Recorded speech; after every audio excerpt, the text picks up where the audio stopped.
UPSC में mains में जब ये इंजीनियरिंग में भी हम फॉलो करते थे, ठीक है, कि आपका जो पेपर चेक करने वाला है वो 100 पेपर चेक करेगा, ठीक है, और एक आईसी इंजन कैसे वर्क करता है, सारे के सारे लोग सेम आंसर लिखेंगे कि चार स्ट्रोक्स होते हैं, है ना, इनपुट आउटपुट सब वही लिखने वाले, तो वो सेम आंसर पढ़ पढ़ के बोर हो जाता है ना, कि इसने भी यही लिखा है। तो एक स्टेज के बाद क्या होता है, वो चीज़ों को स्किप मारने लगता है, वो देखता है 4 पॉइंट्स हैं तो आपका मैटर नहीं पड़ता, है ना, क्योंकि उसको पता है सबने सेम लिखा हुआ, ठीक है। अगर आप, तो आपको क्या होता है, अगर आपने बहुत अच्छा आंसर भी लिखा होता है तो वो पढ़ता ही नहीं, आपको मार्क्स नहीं मिलते, ठीक है। तो मेरा पहला ही था कि मैं हमेशा शुरू से 10th स्टैंडर्ड से लेकर आज तक मैं हमेशा अपने आंसर्स को अलग बनाना चाहता था। तो मैं इंजीनियरिंग में भी कुछ तो फूल वूल नहीं निकाले, लेकिन कुछ तो भी अलग करता था हमेशा अपने इसमें। तो मैं यूपीएससी में भी वो डिसीजन लेके बैठा था कि यूपीएससी में जैसे सब आंसर लिखते हैं ना, मैं वैसा नहीं लिखूंगा। मैंने एक नोटबुक बनाई थी, ठीक है, मैं उस नोटबुक में मैंने 2 सेक्शंस किए थे। एक सेक्शन में मैं सारे कोटेशंस लिखता था, यानी जैसे आप न्यूज़पेपर पढ़ते रहोगे तो उसमें कभी कभी आता है ना, नीचे टैगलाइन आती है ना, कुछ तो एक थॉट फॉर द डे। आप जब आर्टिकल पढ़ते रहोगे तो उसमें कोई ना कोई एक थिंकर को कोट किया रहता है। तो ऐसे जो कोटेशंस होते हैं, जैसे एक एग्जांपल बताता हूँ, मैं कोई तो रिपोर्ट पढ़ रहा था, उसके अंदर करप्शन का उन्होंने इक्वेशन दिया हुआ था, discretion plus authority minus accountability is equal to corruption, ठीक है। अब सपोज करप्शन के ऊपर कोई क्वेश्चन आ गया, करप्शन नहीं होना चाहिए, उसके लिए अकाउंटेबल सिचुएशन होनी चाहिए, उसके लिए डिस्क्रिशन, ये आंसर सब लिखने वाले, ठीक है। आपने वो इक्वेशन लिखा ना, तो नज़र पड़ते ही वो इक्वेशन अलग दिखता है, आपका एक अलग नज़रिए से पेपर चेक होना शुरू होता है, ठीक है। सो मैं एक सेक्शन में सारे कोटेशंस लिखता था, मैं दूसरे सेक्शन में सारे एग्जाम्पल्स लिखता था। जैसे मेरे को एक एग्जाम्पल बहुत अच्छी तरह याद है, क्योंकि मैंने मेरे इंटरव्यूज़ में बहुत बार रिपीट कर चुका हूँ अभी तक। एक बीच में एक बार न्यूज़पेपर में आया था कि बनारस में एक बंदा रोज़ सुबह टेम्पो लेके निकलता था, ठीक है, और जितने भी मंदिर है बनारस में, हर जगह जाके वहाँ पे जो भी हार फूल दिन भर चढ़ा होता था ना, उसको टेम्पो में भर के लेके जाता था, उसको ले जाके वो कंपोस्ट मैन्योर बनाता था। ये कंपोस्ट मैन्योर उसके बाद में ये किसानों को बांटता था ऑर्गेनिक कल्टीवेशन के लिए, और उसको बोलता था ब्लेस्ड बाय गॉड मैन्योर, है ना। तो इसके लिए लोग जो है, जो फार्मर्स होते हैं, जो जल्दी माइग्रेट नहीं होते, है ना, टेक्नोलॉजीज को, वो क्योंकि ब्लेस्ड बाय गॉड है, इसके लिए जल्दी से माइग्रेट हो जाते हैं, ठीक है। तो ऑर्गेनिक कल्टीवेशन को उस एरिया में बहुत ज़्यादा बूस्ट मिल गया था, ठीक है। वो सेम कचरा अगर वो वहाँ पे नहीं जाता तो पानी के अंदर जाता है, गंगा रिवर में, तो गंगा रिवर में जो पोल्यूशन हो रहा था वो कम हो गया, ठीक है। एक नया एम्प्लॉयमेंट का सोर्स जनरेट हुआ, क्योंकि कंपोस्ट मैन्योर में। तो मैं क्या करता था, ऐसी जो एग्जांपल्स है ना, उनको सेकंड सेक्शन में लिख के, मुझे क्या लगता है मैं उसको कहाँ कहाँ यूज़ करूँगा, मैं उसको रिवर क्लीनिंग में एग्जाम्पल में यूज़ करूँगा, मैं उसको ऑर्गेनिक फार्मिंग के एग्जाम्पल में यूज़ करूँगा, मैं उसको XYZ चीज़ों में यूज़ करूँगा, मैं उसके टॉप कॉर्नर पर ही लिख के रखता था। ऐसे विमेन एम्पावरमेंट के ऊपर, साइंस एंड टेक के ऊपर, जितने भी सब्जेक्ट्स हैं, मैं एक सेकंड सेक्शन में मैं सब कुछ करके रखता था। एग्जाम के पहले आप क्या होता है ना, इतनी ज़्यादा यूपीएससी के सब्जेक्ट्स होते हैं, GS1 में देखो 10 सब्जेक्ट्स है ना, आप किसका रिवीजन लेके बैठोगे लास्ट के आधे घंटे में, है ना। तो मैं इसका रिवीजन लेके बैठता था, मैं सारे एग्जाम्पल्स देखता था कि मैंने कौन कौन से एग्जाम्पल्स लिखे हुए, है ना। और एग्जाम में एक, जैसे मैं एग्जाम्पल बताता हूँ, एक क्वेश्चन आया था कि PM की पोजीशन कोलिशन पॉलिटिक्स में वीक होती जा रही है, ठीक है, कमेंट। तो मैंने उसका शुरुआत ऐसे किया था कि महाराष्ट्र में उस समय पृथ्वीराज चौहान और अजित पवार के बीच में बहुत झगड़ा चालू था, इरिगेशन स्कैम तभी हुआ था। तो मैंने आंसर ऐसे शुरुआत किया, because of some reasons CM of Maharashtra is not able to act, मतलब मैं एग्जैक्ट वर्ड में नहीं बता रहा, मैंने एक एग्जाम्पल से शुरुआत की थी, है ना, कि दिस इंडिकेट्स। अब क्या होता है, जो चेक करने वाला होता है ना, उसको चीज़ें पता होती हैं, ठीक है। तो अगर तुम उसको हर एक पॉइंट बताने को ट्राई करोगे ना, तुम्हारा आंसर बहुत लंबा हो जाएगा। मैंने एक एग्जाम्पल बताया तो मैंने सबकॉन्शियस लेवल पे उसको बता दिया मेरे को सारी चीज़ आती है, मैंने कुछ चीज़ें लिखी नहीं थी, ठीक है, लेकिन क्योंकि मैंने एग्जाम्पल कोट किया, मैंने उसको बता दिया मुझे चीज़ें पता है, तो मैंने क्या, मेरा टाइम भी सेव किया और उसका जो दिमाग गर्म हो रहा था मैंने वो भी सेव कर लिया, ठीक है। मैंने एग्जाम्पल्स का भरपूर यूज़ किया। जब ऐसे लिखना होता था, है ना, तो मैं क्या करता, मैं एग्जाम्पल्स जब ये करता रहता था, तो अभी एग्जाम में विमेन एम्पावरमेंट के ऊपर कोई ऐसे नहीं आया, मैं विमेन एम्पावरमेंट के ऊपर मैंने एक बहुत अच्छा ऐसे प्रिपेयर करके रखा था। तुम जो प्रिपेयर करते हो यूपीएससी में आता नहीं, जनरली ऐसा होता है। तो मैंने विमेन एम्पावरमेंट के ऊपर मैंने बहुत अच्छा ऐसे प्रिपेयर करके रखा था, मैं कैसे लिखूंगा। तो मेरी स्ट्रेटेजी क्या होती थी, मैं ऐसे के एग्जाम के पहले वो एग्जाम्पल्स लेकर बैठता था, और हर टॉपिक के मैं 7-8 एग्जाम्पल से मार्क करके लेता था कि देखो ये जो है ना, ये क्वालिटी दिखाता है ये एग्जाम्पल। जैसे विमेन एम्पावरमेंट के ऊपर एक कोटेशन मैंने पढ़ा था कि women form 50% of the world population, do 70% of the work hours, earn 10% of the salary and own 1% of the property। अब ये जो एक स्टेटमेंट है ये पूरी चीज़ को समराइज कर देता है, ठीक है। अब मैं अगर विमेन एम्पावरमेंट के ऊपर ये एक स्टेटमेंट मैंने एग्जाम में लिखा, तो उसके बाद मैं 50% ऑफ पॉपुलेशन पे 50 वर्ड्स लिखता था, ठीक है। फिर मैं 70% ऑफ वर्क आवर्स पे 50 वर्ड्स लिखता था, ठीक है, फिर मैं 10% ऑफ सैलरी पे 50 वर्ड्स, तो ऐसे हर एक एग्जाम्पल के ऊपर मैं 200 वर्ड्स लिखता था।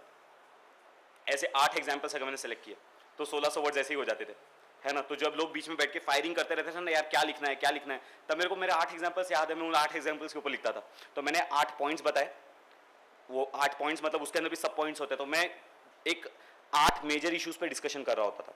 तो मेरे इसमें पॉइंट्स भी होते थे, मेरे को प्रेशर भी नहीं आता था, और मैं मैक्सिमम मेरा आउटपुट जो है वहाँ पे प्रेजेंटेशन में दे पाता था रैदर देन सोचने पे, ठीक है। सो इस तरह से मैंने अपनी प्रिपरेशन जो है जनवरी से शुरुआत की, सारी चीज़ें क्लियर थी, ठीक है। उसके बाद एक ऐसा होता है ना कि हम बहुत बार कोचिंग क्लासेस पे डिपेंडेंट हो जाते हैं। अभी जब अभी मुझे फ़ोन्स आते हैं ना, तो पूछते हैं कि कोचिंग क्लासेस ज़रूरी है क्या, बिना उसके तैयारी नहीं हो सकती क्या। मैं एक एग्जांपल बताता हूँ। मैं 10th स्टैंडर्ड में जब मेरे पापा की डेथ हो गई, तो मेरे पापा ने बैंक से लोन ले रखा था, ठीक है, 3-4 लाख रुपए का लोन था। उसके लिए मेरा घर और मेरी दुकान दोनों गिरवी थी। तो जब मेरे पापा चले गए 3-4 महीने बाद, वो बैंक वाले घर पे आए, ठीक है। उन्होंने बोला कि देखो ऐसा ऐसा है, नाउ द जो जिन्होंने लोन लिया है वो तो नहीं रहे हैं, तो आपको ये प्रॉपर्टी हम सील करने वाले, ठीक है। तो घर दुकान दोनों जाने वाला था। अब उस सिचुएशन में ऑलरेडी बहुत सारे प्रॉब्लम्स है, मेरा दिमाग आउट हो गया, ठीक है। तो सारे रिलेटिव्स के पास भागा दौड़ी की, ठीक है, कोई कुछ हेल्प नहीं करता था। सारे रिलेटिव्स कैसे होते हैं, जब आप वीक होते हो ना, तब हर जगह से वीक होते हो, और आज जब मैं स्ट्रांग हूँ, मैं हर तरीके से स्ट्रांग हूँ। तो उस समय ऐसा था कि कोई हेल्प करने को तैयार नहीं था। तो बोईसर से लेकर, थाने से लेकर, मुंबई से लेकर, हर जगह की भागी दौड़ी मैंने खुद ही की है। और मैं बहुत जल्दी सीख गया था लाइफ में कि अगर आपको कुछ करना है तो आपको खुद ही करना पड़ेगा। तो जब लोग मुझसे पूछते हैं ना कि कोचिंग क्लासेस की ज़रूरत है क्या, मैं इतना घंटा पढ़ाई करूँगा तो ज़रूरत है क्या, किसी चीज़ की ज़रूरत नहीं है, ठीक है। अगर आप किसी चीज़ के ऊपर डिपेंड करके बोलोगे कि मैं इस चीज़ पे डिपेंडेंट हूँ और तब मैं पास होऊंगा, नहीं होने वाला है। बाहर मैंने पहले बोला कि सक्सेस रेट बहुत कम है, ठीक है। तो क्या होता है कि जो लोग प्रीलिम्स पास हो जाते हैं ना, आप उनसे पूछोगे तो बोलेंगे यार प्रीलिम तो लोग पास हो जाते हैं। जो लोग मेंस इजीली पास हो जाते हैं, 2-3 बार क्लियर कर लेते हैं, उनसे आप बात करोगे बोले यार मेंस भी क्लियर हो जाते हैं। जो लोग पूरा पास हो जाते हैं ना, वो बोलते हैं कि यार एग्जाम ईजी है। मैं बोलता हूँ एग्जाम ईजी है क्योंकि मैंने फर्स्ट अटेम्प्ट में सब कुछ क्लियर किया है। बाहर एक डर का एटमॉस्फेयर बना रखा है ना। जो लोग पास नहीं होते वो अपने फेलियर के रीजंस ढूंढते हैं, ठीक है। मैंने 12 घंटा पढ़ाई नहीं की इसलिए मैं फेल हो गया, मैंने ये कोचिंग क्लासेस लगाया, मैंने ये कोचिंग क्लासेस नहीं लगाया इसलिए मैं फेल हो गया, मैंने ये बुक पढ़ी, मैंने ये बुक नहीं पढ़ा इसलिए मैं फेल हो गया, मैंने ये वेबसाइट नहीं रेफर की, मैंने ये, समझ गया ना। अपने फेलियर के रीजंस ढूंढते हैं। और ऑब्वियसली बाहर अनसक्सेसफुल लोग बहुत ज़्यादा है क्योंकि 0.3% सिलेक्शन रेट है, ठीक है। आप अगर 100 लोगों से बात करोगे, चांसेस है कि 100 के 100 कभी पास नहीं हुए, ठीक है। और ये ऐसे रीजंस आपको सब सुनाते हैं। तो अपने दिमाग में भी एक चीज़ बैठ जाती है, यार 12 घंटे पढ़ाई मुझसे कैसे होगा, है ना, कैसे होगा। ये कोचिंग वजीराम रवि तो हम यहाँ से जा नहीं सकते, है ना, वहाँ पे सिस्टम ही अलग है, कैसे होगा, ठीक है। कुछ नहीं होता, आप तैयारी शुरू करो। जो चीज़ें आपके कंट्रोल में, आपके कंट्रोल में खाली यही है, आप दिल्ली नहीं जा सकते, वो आपके कंट्रोल से बाहर है। आप 12 घंटा तैयारी नहीं कर सकते, वो आपके कंट्रोल के बाहर है। आपके कंट्रोल में है, आप जितना खुद का बेस्ट दे सकते हो आप उतना बेस्ट दो, बाकी ऊपर वाले के हाथ में छोड़ दो, ठीक है। ऊपर वाला जो चीज़ें कंट्रोल के बाहर है वो बहुत अलग अलग तरीके से कंट्रोल के अंदर लेके आता है, आपको आइडिया भी नहीं है, ठीक है। Thank you very much. आपको कोई भी क्वेश्चंस होंगे आप पूछ सकते हैं। मैं ऑप्शनल के बारे में सोच भी नहीं रहा था, है ना, मेरे को प्री पे फोकस करना था। तो मैंने जब प्री का एग्ज़ाम खत्म हो गया 26 मई को, तब 27 मई को मैं आके, मतलब क्योंकि तैयारी कुछ की नहीं थी तो मेंस की तैयारी मैंने 27 से शुरू कर दी। और सबसे पहला मेरा टास्क यही था कि मैं ऑप्शनल फाइनलाइज करूँ। अब देखो इंजीनियरिंग मैंने पढ़ रखी थी, मेरी ब्रांच इलेक्ट्रॉनिक्स एंड टेलीकम्युनिकेशन है, और 3 इंजीनियरिंग के सब्जेक्ट्स जो हैं यूपीएससी अलाउ करती है, mechanical engineering, civil engineering, electrical engineering, तीनों ब्रांचेस मेरी नहीं थी। इलेक्ट्रॉनिक्स और इलेक्ट्रिकल का सिलेबस काफ़ी हद तक सेम है, बट 4 साल इंजीनियरिंग करके मेरा ये एक्सपीरियंस रहा था कि 4 महीने में तैयारी नहीं हो सकती, ठीक है। और अगर 4 महीने में तैयारी हो सकती है तो मैं खाली ऑप्शनल की तैयारी कर पाऊंगा, मैं जनरल स्टडीज की तैयारी नहीं कर पाऊंगा। तो मैंने पहले ही सोच लिया था यार इंजीनियरिंग नहीं लेनी है। दूसरा था सब्जेक्ट कुछ ना कुछ तो सेलेक्ट करना पड़ेगा ना, है ना। तो मैंने सबसे पहले ज्योग्राफी उठाया। मैंने 15-20 दिन मैंने ज्योग्राफी पढ़ा, और 20 दिन में मैं एक चैप्टर भी कंप्लीट नहीं कर पाया, ठीक है। तो मैंने बोला यार ज्योग्राफी अपने पल्ले के बाहर है, मैंने ज्योग्राफी छोड़ दिया। फिर मैंने पबैड उठाया, मैंने पबैड 20-25 दिन पढ़ा, ठीक है। वो भी यार थिंकर इंकर क्या बोल रहे थे कुछ समझा नहीं, मैंने बोला यार पबैड भी अपने पल्ले के बाहर है, वो भी छोड़ दो। फिर मैंने हिस्ट्री उठाया, हिस्ट्री पढ़ा, वो अकबर में एंशिएंट हिस्ट्री और मिडिवल हिस्ट्री खोलने से पहले मेरे को नींद आ जाती थी, ठीक है। इतना मुझे बोर लगता था। तो मैंने 15-20 दिन मैंने हिस्ट्री भी पढ़ी, यार मुश्किल है, ठीक है। तब तक प्रीलिम्स का रिजल्ट आ गया, मेरा ऑप्शनल भी फाइनल नहीं हुआ था। प्रीलिम्स का रिजल्ट आ गया, अब पास तो हो गया था, अभी फॉर्म भरना था और अभी तक मेरा ऑप्शनल फाइनल नहीं था। तो ऐसे में एक दिन चाणक्य में भैया हैं चिन्मय भैया, उनके पास जाके बैठा, भैया को बोला अरे भैया मैं तो 3-4 सब्जेक्ट पढ़ चुका हूँ यार, कुछ तो समझ में नहीं आ रहा क्या करूँ। तो भैया ने बोला देख तू 3-4 पढ़ चुका है, एक काम कर पोल साइंस भी पढ़ ले, ठीक है। तो मैंने 15-20 दिन पोल साइंस पढ़ा। अब वो चीज़ें जो है ना थोड़ी थोड़ी मेरे पल्ले में पढ़ने लगी, क्योंकि उन्होंने मेरे को नोट्स दिए थे, ठीक है, तो वो थोड़ा समझने के लिए ईजी था। तो मैं थोड़ी थोड़ी समझने लगी, मैंने उसकी तैयारी करना शुरू किया। और लेकिन अभी तक फाइनल नहीं हुआ था कि मेरे को पोल साइंस लेना है, और लेकिन फॉर्म भरने का लास्ट डेट आ चुका था, ठीक है, सेकेंड लास्ट या थर्ड लास्ट डेट था। तो मैं बोला यार अब तो फॉर्म भर देना चाहिए, it is very high time, ठीक है। तो मैं बैठा कंप्यूटर के सामने और मैं सारे बुक साथ में लेके बैठा था, ज्योग्राफी, हिस्ट्री, पबैड, पोल साइंस सब सामने लेके बैठा था। अब सोचा था ऑप्शनल कौन सा डालना है, ठीक है। और मैंने उस मोमेंट पे डिसाइड किया कि पोल साइंस मेरा ऑप्शनल है, क्योंकि बाकी 3 सब्जेक्ट को मैं छोड़ चुका था, ठीक है। पोल साइंस ऐसा था जो मैंने नया उठाया था, ठीक है। मैंने बोला बाकी सबको छोड़ो, पोल साइंस डाल दो। और पोल साइंस जब मैंने डाला ना और क्लिक करके जब एंटर किया, उसके बाद मैं चैन की सांस लेके बोला यार अब तो मैंने डाल दिया, अब तो चेंज ही नहीं कर सकता, ठीक है। सो ऐसे करके मेरा पोल साइंस फाइनलाइज हुआ। अब कोई भी सब्जेक्ट, अभी ज्योग्राफी लेके भी लोग पास हुए हैं, हिस्ट्री लेके भी लोग पास हुए हैं, सब सब्जेक्ट लेके पास हुए, मेरे पल्ले नहीं पड़ा, ठीक है। तो आप कोई भी सब्जेक्ट सेलेक्ट कर सकते हैं। और जो आपको ऐसा सिखाते हैं ना कि आपको साल साल भर तैयारी करनी पड़ती है ऐसे, ठीक है, वो डराने का काम करते हैं। अगर आपने, मैं एक टाइम टेबल का एक इशू रहेगा मेरा बताने का, टाइम टेबल कैसे मैनेज किया। मैंने पहले ब्रॉड एक प्लानिंग की थी, जब मैंने जनवरी में तैयारी शुरू की थी, मई तक का एग्जाम था, तो मैंने सबसे पहले प्रायोरिटाइज किया कि क्वेश्चन पेपर की स्टडी की थी। मैंने देखा कि इकोनॉमी के क्वेश्चंस बहुत आते हैं, एनवायरनमेंट के आते हैं, पॉलिटी के आते हैं, ऐसे 5-6 सब्जेक्ट लिस्ट डाउन किए। और मैंने पहले टारगेट सेट किया कि यार देखो पूरा तैयारी तो होने वाला नहीं है 4 महीने में, ठीक है, तो मैं 100 की जगह में 80 क्वेश्चंस का प्रिपरेशन कर रहा हूँ, 20 क्वेश्चन छोड़ ही दूंगा, ठीक है। 20 क्वेश्चंस में क्या क्या डालना है, मैंने बोला एंशिएंट हिस्ट्री में पढ़ने नहीं वाला, नींद आती है। मिडिवल हिस्ट्री में पढ़ने नहीं वाला, ये छोड़ दिया। मैंने बोला कल्चर में पढ़ने नहीं वाला, 7-8 क्वेश्चंस मैंने बोला छोड़ दिया, बाकी 13 को मैंने बफर रखा था। मैं कोई भी सब्जेक्ट पढ़ता था, पहली बात तो मैं ऑनेस्ट अटेम्प्ट करता था सारी चीज़ें पढ़ने का, ठीक है। अगर मुझसे कोई चीज़ ऐसी है बहुत ज़्यादा डिफिकल्ट हो रही है ना, तो मैं बोलता था यार छोड़, ये मेरे 13 क्वेश्चंस का पार्ट है, ठीक है।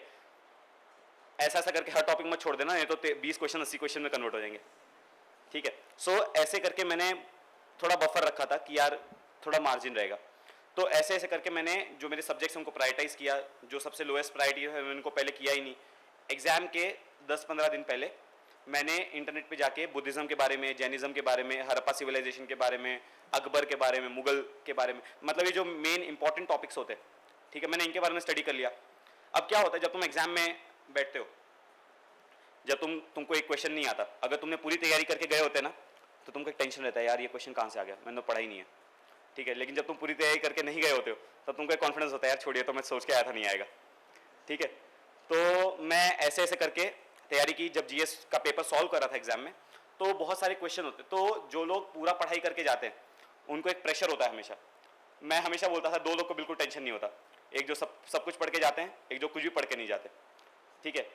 यहाँ पे उल्टा होता है, एग्जाम में जो सब कुछ पढ़ के जाता है उसको बहुत जल्दी प्रेशर आ जाता है, ठीक है। आप थोड़ा कम पढ़ के रखोगे ना तो आपके एक फ्लेक्सिबिलिटी रहती है। तो समझ गए, यू गॉट माई पॉइंट, है ना। तो ऐसे में क्या होता है जब आपका पूरा एक पेपर यूपीएससी क्वेश्चन है तो कि अंदर आप लॉजिक लगाओगे ना अगर, तो आपको आंसर्स आ जाते हैं। एग्जाम में मैंने जितना करना था फर्स्ट रीडिंग में करके मेरा हो गया, उसके बाद मैं बैठा लॉजिक लगाने के लिए कि यार देख ये क्वेश्चन ऐसा है तो इसका आंसर क्या होगा, ठीक है। और मैंने अंदर कुछ 86 या 87 क्वेश्चन अटेम्प्ट किए थे, ठीक है, और मुझे 120 आए। तो आई थिंक मैंने जो एक गैम्बल खेला था इट पेड ऑफ। तो आप सब कुछ पढ़ना ज़रूरी नहीं है, मैं बोलता हूँ everything is required, nothing is mandatory. आप पढ़ोगे तो सब कुछ ज़रूरी है, ठीक है, लेकिन आप नहीं पढ़ोगे कोई एक सेक्शन तो ज़रूरी नहीं आप फेल हो जाओगे। Everything is required, nothing is mandatory. तो आपको अगर कोई सेक्शन बहुत ज़्यादा टेंशन दे रहा है तो उसमें बहुत ज़्यादा टाइम वेस्ट करने से अच्छा है कि आप खुद को बोलो यार ये क्वेश्चन को अभी रहने दे, अगर मेरा एंड तक नहीं हुआ तो इसको मैं 20 वाली कैटेगरी में डालूंगा, ठीक है। लेकिन इसका मतलब ये नहीं कि आप सारी चीज़ों को छोड़ दें। तो मैंने एक लॉन्ग टर्म प्लानिंग किया था जिसके अंदर मैंने बोला ये सब्जेक्ट्स मैं करने वाला हूँ, ये सब्जेक्ट्स मैं नहीं करने वाला।